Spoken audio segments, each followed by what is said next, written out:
আপনার মোবাইলের ব্যাটারি সুরক্ষিত থাকবে। মোবাইলের ব্যাটারি থেকে দীর্ঘদিন ভালো ব্যাকআপ পাবেন যদি সঠিকভাবে কিছু সেটিংস পরিবর্তন করে নিতে পারেন। আর মোবাইল ব্যবহার করার সময় আপনাকে কিছু নিয়মও মেনে চলতে হবে, তাহলেই আপনার মোবাইলের ব্যাটারি 5-6 বছরেও কিছু হবে না।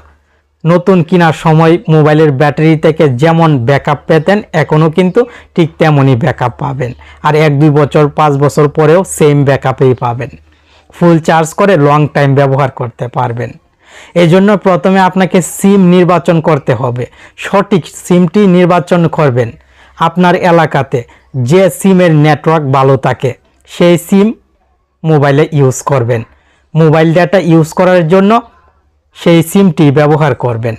আপনার মোবাইলে যখন ইন্টারনেট ব্রাউজ করবেন সেই সময় মোবাইল অতিরিক্ত গরম হবে না, কারণ মোবাইলে সবসময় ফুল নেটওয়ার্ক থাকবে।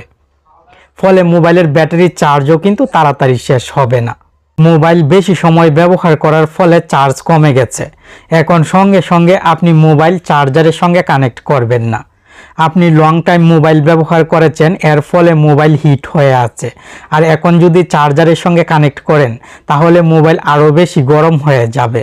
ফলে আপনার মোবাইলের ব্যাটারির উপরে অনেক খারাপ প্রভাব পড়বে। মোবাইলের ব্যাটারি ব্যাকআপ কিন্তু কমে যাওয়ার সম্ভাবনা থাকবে। লং টাইম ফোন ইউজ করার পর 5 থেকে 10 মিনিট মোবাইলটি রাখবেন, রাখার পর চার্জারের সঙ্গে কানেক্ট করবেন। আপনার মোবাইলের ব্যাটারি তাহলে অনেক ভালো থাকবে।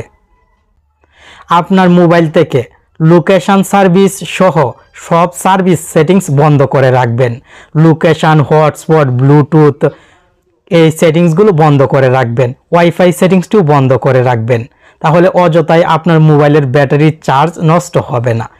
আপডেট প্রবলেম, আপনার মোবাইলে যদি নতুন আপডেট আসলে সঙ্গে সঙ্গে আপডেট দিয়ে দেন তাহলে মোবাইলের ব্যাটারি ব্যাকআপ কমে যেতে পারে, আর মোবাইলের অনেক সমস্যাও কিন্তু তৈরি হতে পারে। মোবাইলের ক্যামেরা নষ্ট হয়ে যেতে পারে, ডিসপ্লেতে গ্রিন লাইন ইস্যু আসতে পারে। এই সমস্যা থেকে মুক্তি পাবেন যদি আপনার মোবাইলের নাম এবং মডেলের সঙ্গে মিল রেখে ফেসবুকে গ্রুপ খুঁজেন। গ্রুপ খুঁজে সেই গ্রুপে অ্যাড হবেন। দেন মোবাইলে নতুন আপডেট আসলে কিন্তু অনেকেই আপডেট দিয়ে কি সমস্যা ফেস করছে সব কিছুই ফেসবুক গ্রুপে পোস্ট করে। সেই পোস্টগুলো দেখে আপনি কিছুদিন পর আপনার মোবাইল আপডেট দিবেন। মোবাইলের ব্যাটারি ব্যাকআপ ভালো পেতে হলে অবশ্যই আপনাকে আপডেট দেওয়ার আগে সতর্ক থাকতে হবে। জেনে বুঝে তারপর মোবাইল আপডেট দিবেন। মোবাইলের সাথে যে চার্জারটি দেওয়া হয়েছিল সেই চার্জারটি দিয়ে সব সময় আপনার মোবাইল চার্জ করবেন।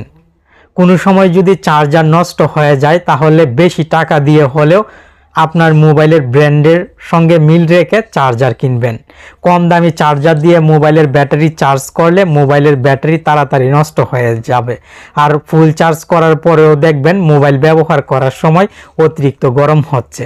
মোবাইলের ব্যাটারি পাওয়ার ব্যাংক অথবা ল্যাপটপ থেকে প্রতিনিয়তই চার্জ করবেন না। মাসে 1-2 বার চার্জ করতে পারেন পাওয়ার ব্যাংক অথবা ল্যাপটপ থেকে, তবে নিয়মিত যদি এই কাজটি করেন আপনার মোবাইলের ব্যাটারি কিন্তু নষ্ট হয়ে যাবে। এই ভুলগুলো কিন্তু করা যাবে না।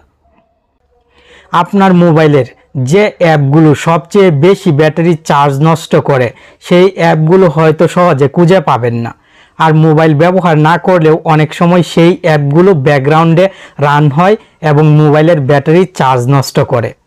এখন থেকে আপনি মোবাইলের ব্যাটারির চার্জ নষ্ট করে ব্যাকগ্রাউন্ডে রান হয়ে এমন সব অ্যাপ অটো অপটিমাইজ করে রাখতে পারবেন।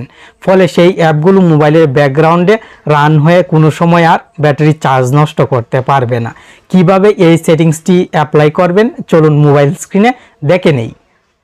মোবাইলের সেটিংসে ক্লিক করবেন। স্বাভাবিকভাবে এখানে অনেক সেটিংস থাকবে, আপনি ব্যাটারি সেটিংসটি খুঁজে বাহির করে ব্যাটারি সেটিংসে ক্লিক করবেন। দেন স্ক্রল ডাউন করে নিচে চলে আসবেন, মোর সেটিংসে ক্লিক করবেন। অপটিমাইজ ব্যাটারি ইউজ এই সেটিংসে ক্লিক করবেন।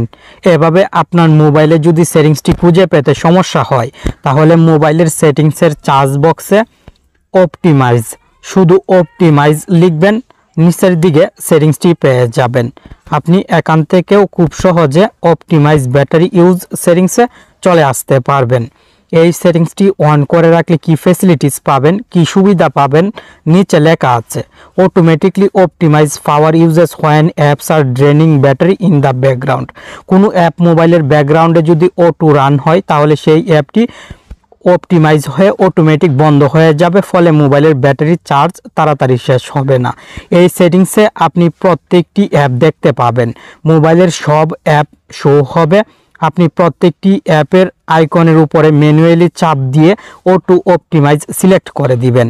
এভাবে কষ্ট করে হলেও প্রত্যেকটি অ্যাপ থেকে অটো অপটিমাইজ সেটিংসটি অন করে রাখবেন। এখন আবার আপনি মোবাইলের সেটিংসে চলে আসবেন, সেটিংস থেকে ব্যাটারি সেটিংসে ক্লিক করবেন। মোবাইলের ব্যাটারি সেটিংসে ক্লিক করে পাওয়ার সেভিং মোড, আপনার মোবাইলে এই সেটিংসটি লো পাওয়ার মোড নামেও থাকতে পারে। আপনি এই পাওয়ার সেভিং মোড অথবা লো পাওয়ার মোড সেটিংসটি অন করে দিবেন। নিচের দিক থেকে ডিফল্ট অপটিমাইজেশনসে ক্লিক করবেন। Reduce screen brightness, disable background sync সহ নিচের সেটিংসটি অন করে দিবেন। শুধু 2 নাম্বার সেটিংসটি অফ রাখবেন, বাকি 3টি সেটিংস অন রাখবেন। এই সেটিংসগুলো সঠিকভাবে অ্যাপ্লাই করে এবং নিয়মগুলো মেনে যদি আপনি মোবাইল ব্যবহার করেন, চার্জ করেন, তাহলে মোবাইলের ব্যাটারি দীর্ঘদিন ভালো থাকবে। মোবাইলের ব্যাটারি থেকে ভালো ব্যাকআপ সবসময়ই পাবেন। ভিডিওটি দেখে উপকৃত হলে লাইক কমেন্ট করবেন, আর প্রতিদিন নতুন নতুন ইম্পর্টেন্ট ভিডিও পেতে আপনার প্রিয় টেলিকন বাংলা চ্যানেলের সাথেই থাকবেন।